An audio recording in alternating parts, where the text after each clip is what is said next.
nunca fui bom em revisitar o passado, mas tem dias em que me pego encarando uma foto antiga, em que apareço com 7 anos, o rosto cheio de terra e o olhar preso em algo que eu não entendia. Sou Roberto, hoje com 62, e cresci em Belém ouvindo histórias da minha mãe sobre jornadas de barco pelos igarapés. Mas ninguém falava da noite em que fiquei vivo enquanto tanta gente não sobreviveu.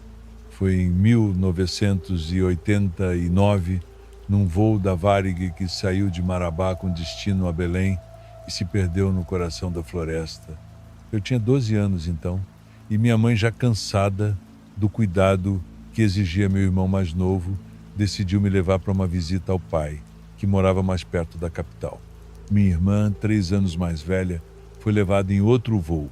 Nunca soube exatamente por que nossas rotas se separaram, talvez por falta de assentos, talvez por acaso.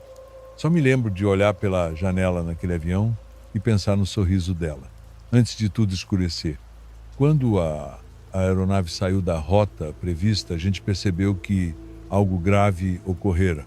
Turbulência demais, sinal de rádio sem resposta, luzes internas que piscaram e, de repente, o motor parou de funcionar direito.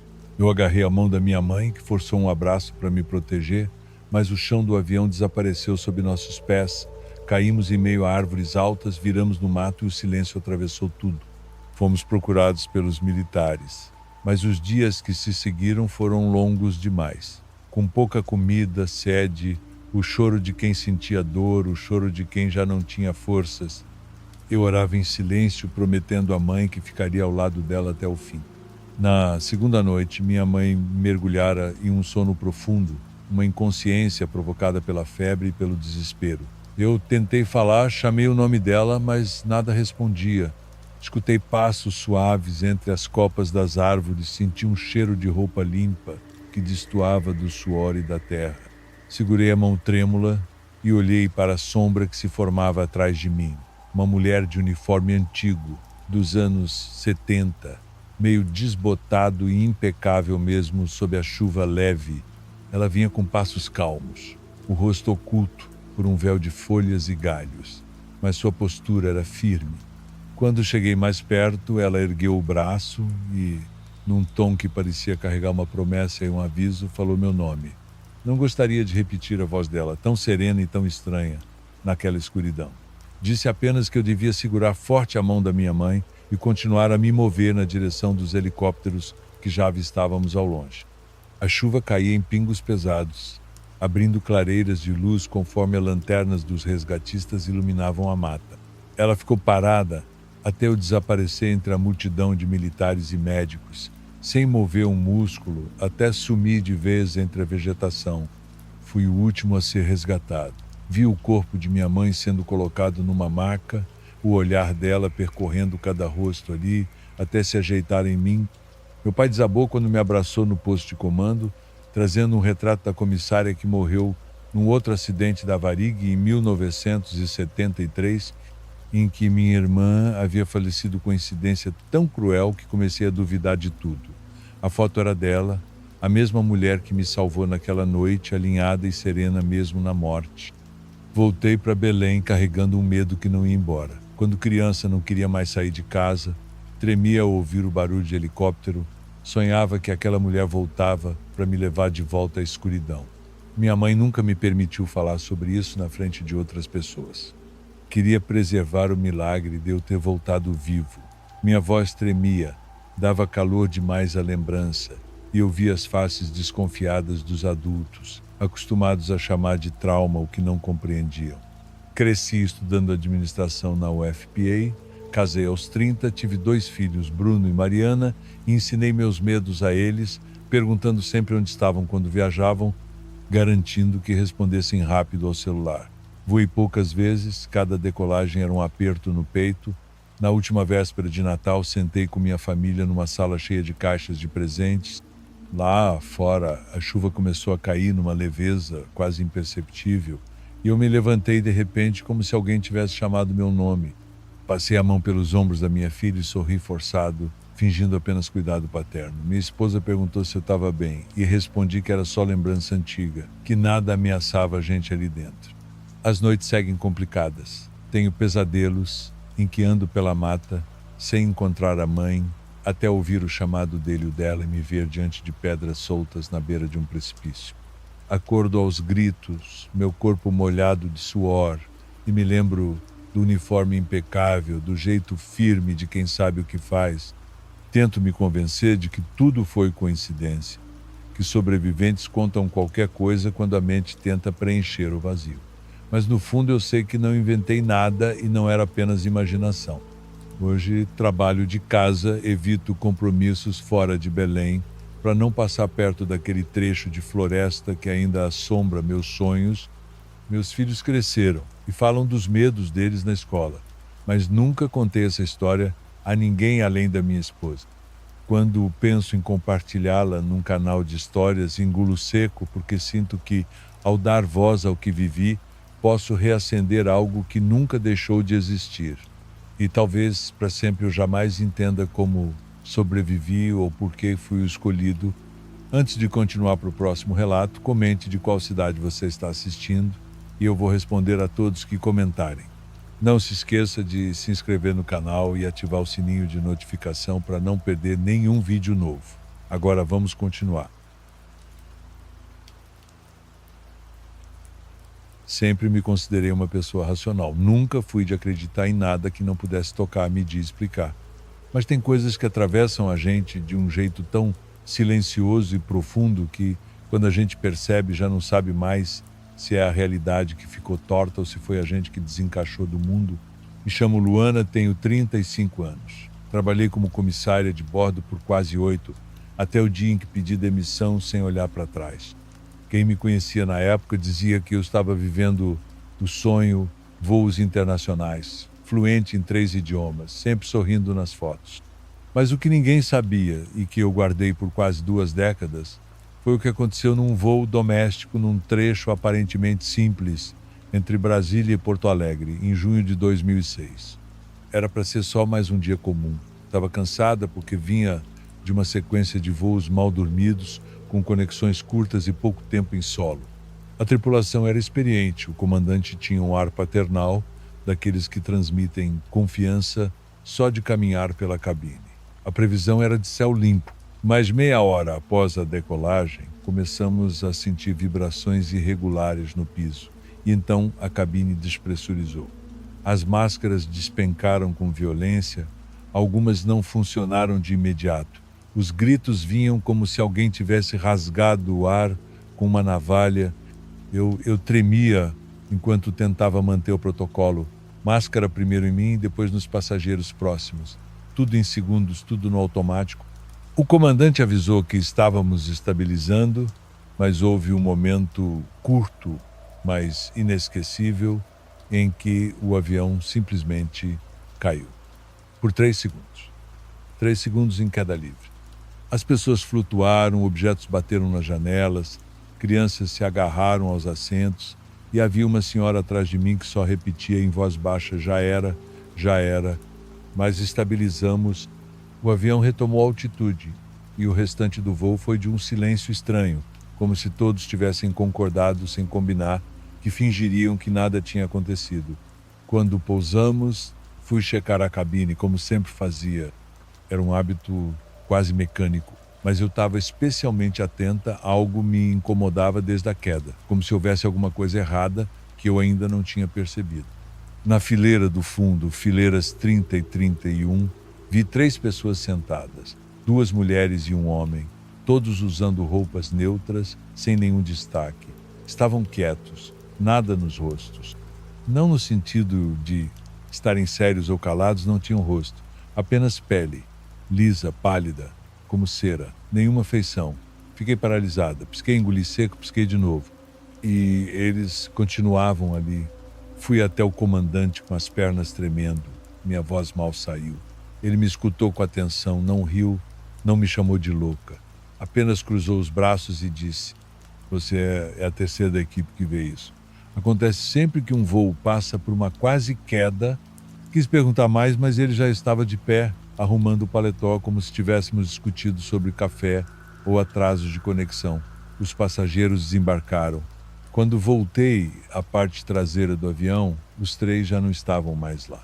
Na semana seguinte, tive crises de ansiedade que eu não conseguia justificar. Comecei a sonhar com aviões caindo, não caindo no sentido óbvio, caindo no mar, no mato, no nada, mas caindo dentro de mim, como se eu fosse o céu e tudo estivesse desabando por dentro. Pedi afastamento. Nunca mais entrei num avião. Contei isso apenas a uma amiga, também comissária, que ao invés de rir ficou muito séria, me mandou um link de um fórum antigo de relatos de profissionais da aviação. Passei a madrugada inteira lendo depoimentos parecidos. Ninguém dizia o que era aquilo. Alguns achavam que era alucinação provocada pelo pânico. Outros diziam que eram passageiros que não deveriam ter voltado e ficaram ali presos entre dois momentos, entre o que teria sido a morte e o que foi a sobrevivência. O que eu vi não era humano, não no sentido biológico. Era como se tivessem se infiltrado, aparecido no espaço que o pânico abriu, como se a queda tivesse rachado o tecido do mundo só por alguns segundos, e eles atravessaram. Talvez estejam sempre ali, esperando um acidente real, esperando a porta não abrir, esperando que o tempo pare onde a morte começa. Hoje eu trabalho com hotelaria em solo. Tenho uma filha pequena e só de pensar em deixar lá para voar, meu estômago revira. Fico quieta quando amigos contam que tiveram turbulência daquelas, o tipo que faz todo mundo rezar, mesmo quem nunca acreditou em nada. Às vezes penso que aquilo só aconteceu porque a gente não devia ter sobrevivido e que alguma coisa nos notou, mesmo tantos anos depois. Nunca mais entrei num avião e toda vez que ouço o barulho de um passando acima de mim, fico em silêncio. Tá gostando dos relatos? Então curta o vídeo e fortaleça o canal. Seu apoio faz toda a diferença. Agora seguimos com o próximo relato. Tem coisas que a gente não devia lembrar tanto tempo depois, mas elas voltam, sempre voltam. Às vezes de madrugada, às vezes no meio de um dia normal, enquanto estou lavando louça ou colocando gasolina no carro. Vem como uma picada fina, um enjoo repentino. Como se meu corpo soubesse antes da minha cabeça que tem algo errado com o mundo e que esse erro tem nome, sobrenome e data. Meu irmão, mas que prefiro não revelar o nome devido à tragédia que aconteceu em 1º de junho de 2009, ele estava no voo 447 da Air France, aquele que desapareceu sobre o Atlântico entre o Rio e Paris. Eu tinha só 11 anos na época, mas lembro de tudo como se fosse ontem. Meu pai chorava escondido, trancado no quarto. Minha mãe parou de comer. E eu ficava esperando o telefone tocar, toda hora, como se ele fosse ligar e dizer que tinha perdido o voo, que estava bem, que tudo não passava de um mal-entendido. Só que o telefone não tocou, não naquela semana, não naquele mês. Encontraram pedaços do avião, uns assentos, uma mochila, um brinquedo de criança, roupas manchadas de óleo. Mas dele, nada, nenhum traço, nenhum osso, nem aliança, nem relógio, nem crachá da empresa onde ele trabalhava. A vida andou, de um jeito meio torto. Meu pai teve um AVC em 2013. Minha mãe passou a falar com o retrato dele como se fosse normal. E eu cresci. Fui para a faculdade, me formei em psicologia. Sempre me perguntam por que escolhi essa área. Eu nunca digo a verdade. Queria entender o que é que acontece com a cabeça da gente quando o que falta não é a presença, é o fim. Mas a parte que me persegue até hoje não é o acidente, é o que veio depois. Na madrugada do dia 23 de junho daquele mesmo ano, meu celular tocou. Era um número que eu nunca tinha visto. O prefixo era francês. Não atendi. Estava dormindo no sofá, a TV ligada sem som. Quando olhei de novo, tinha uma mensagem de voz, um áudio, só isso. Ouvi com o coração na garganta. Era a voz do meu irmão, sem dúvida nenhuma. A mesma voz calma, um pouco arrastada no fim das frases. Como quando ele falava comigo, baixando o tom para eu prestar atenção. Dizia, tá muito escuro aqui, mas tem gente comigo. Eles falam coisas que eu não entendo. Silêncio. Mas não era um silêncio normal. Tinha um som por baixo, algo contínuo, abafado, como se alguém respirasse perto do microfone, ou como se tivesse uma conversa distante, abafada por uma parede grossa. Eu escutei aquele áudio mais de 100 vezes, sozinha, com fone, no carro, no quarto. em sessões de hipnose que eu mesma me apliquei. E tem uma voz lá, uma segunda voz, quase imperceptível, grave, lenta, como se respondesse o que ele dizia. Mas eu nunca consegui entender o que ela falava. E, para ser honesta, parte de mim nunca quis entender. Mostrei o áudio para minha mãe. Ela chorou e pediu para nunca mais ouvir.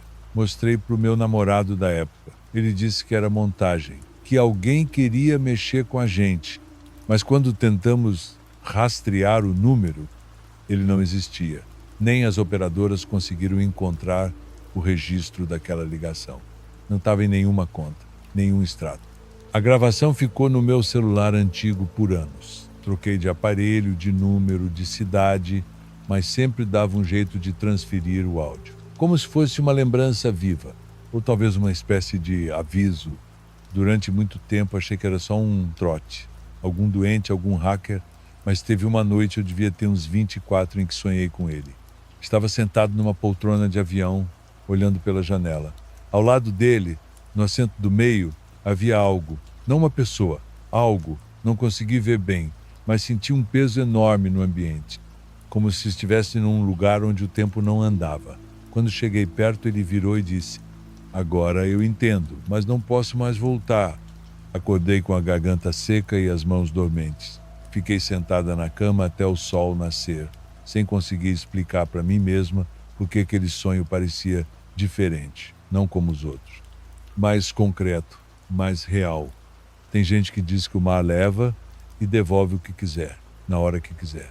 Mas eu acho que o que caiu naquele oceano em 2009 não foi só um avião, foi a fronteira entre esse lado e o outro, e que alguns não atravessam sozinhos. Já pensei em apagar o áudio, várias vezes, já cheguei a apertar o botão, mas sempre paro, porque de algum jeito eu acho que enquanto ele estiver ali, enquanto aquela gravação existir, meu irmão ainda está tentando me dizer alguma coisa. E talvez um dia eu encontre coragem para ouvir até o fim. Apoie o canal com um like e uma inscrição. Estou preparando muita coisa boa ainda. Agora seguimos com o próximo relato.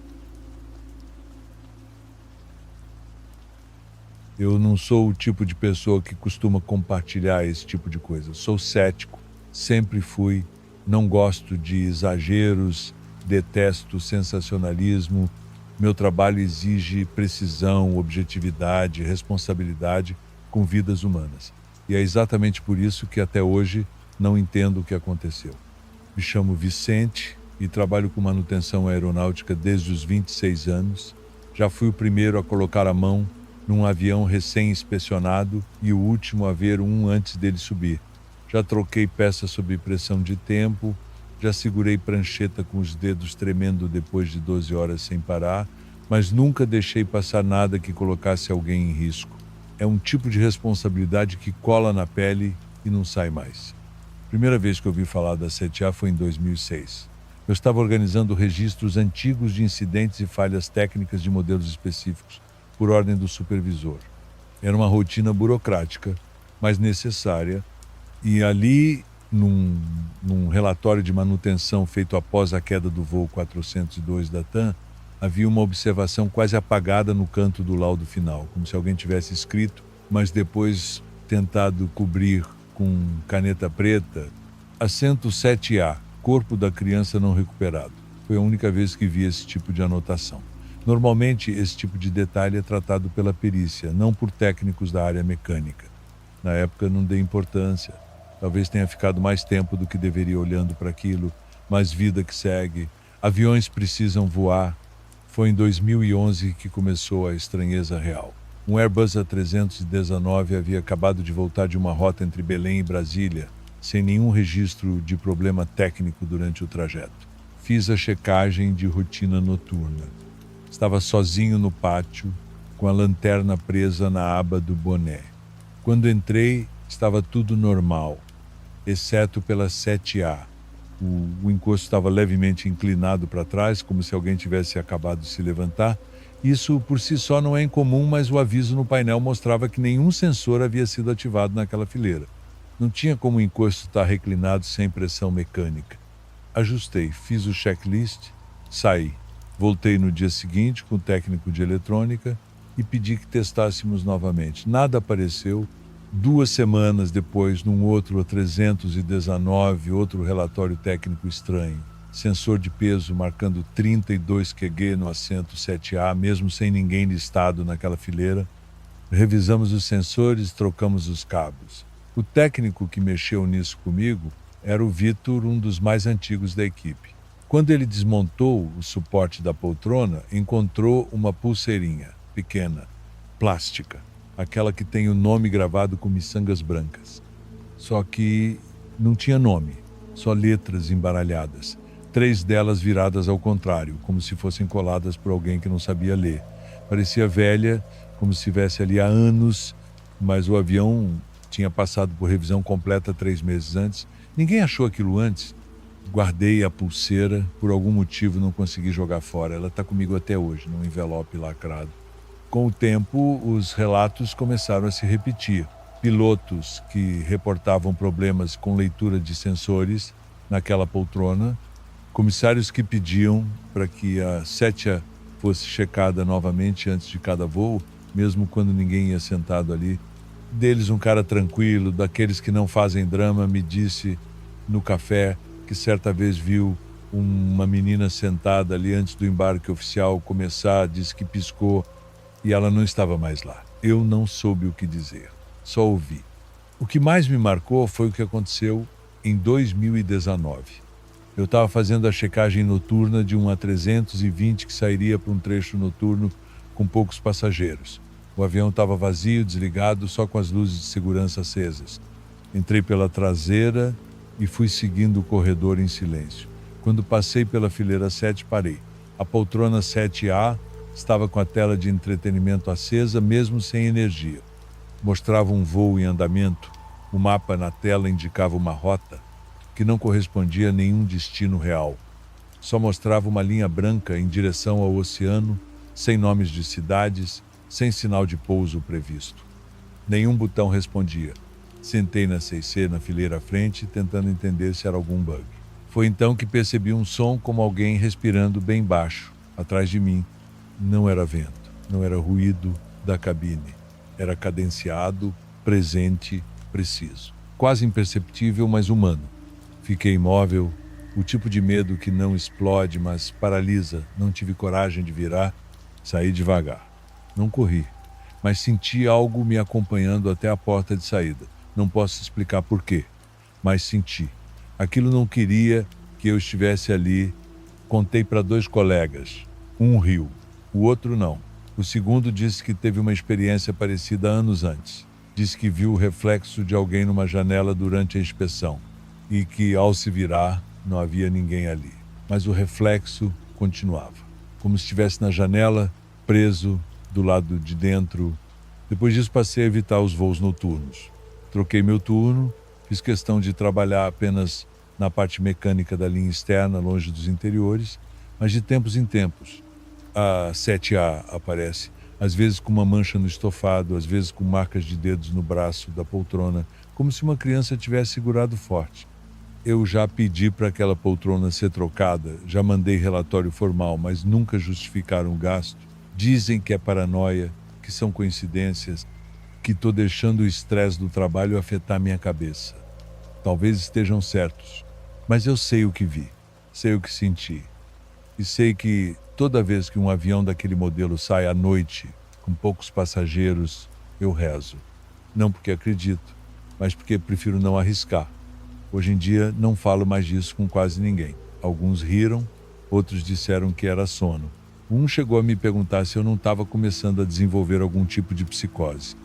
Então eu aprendi a ficar calado, mas nunca sentei na 7A. E nunca vou.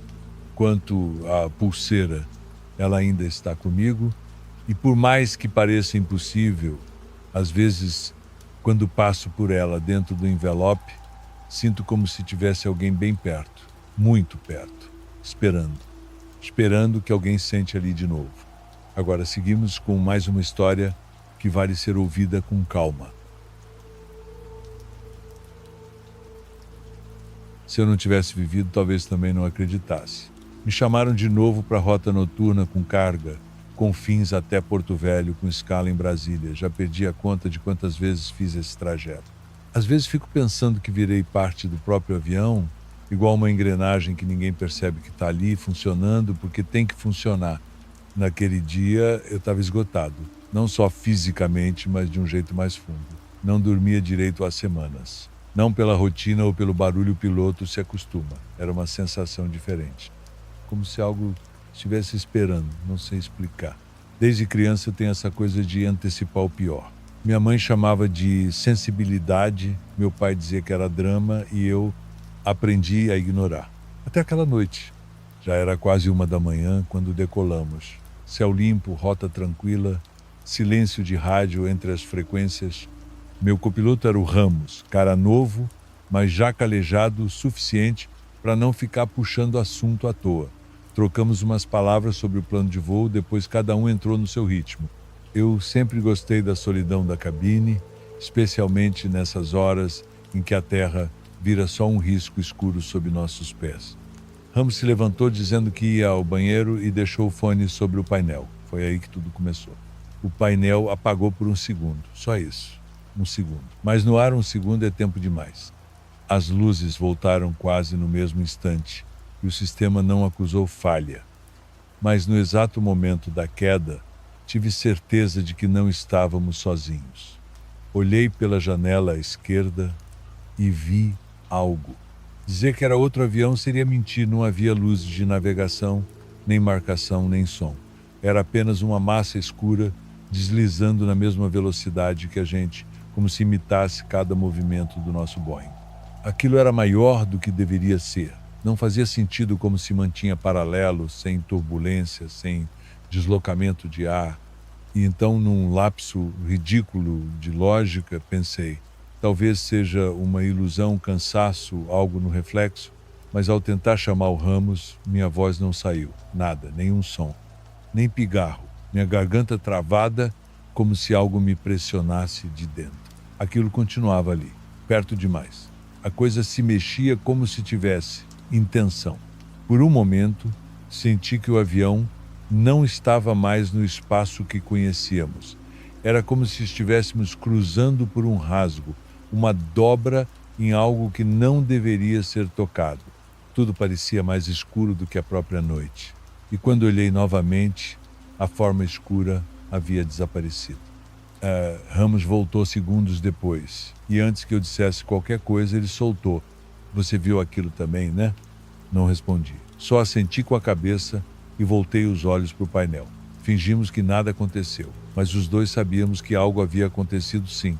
Seguimos o voo como se fosse qualquer outro. Pousamos em Brasília, fizemos a escala, reabastecemos e seguimos até Porto Velho. Durante a descida, tivemos um impacto forte no lado esquerdo da fuselagem, perto do compartimento de carga. O barulho foi seco, metálico, imediatamente pensamos em pássaro, só que ao chegarmos no hangar, os técnicos chamaram a gente. O que atingiu o avião não era um pássaro. A descrição deles foi confusa.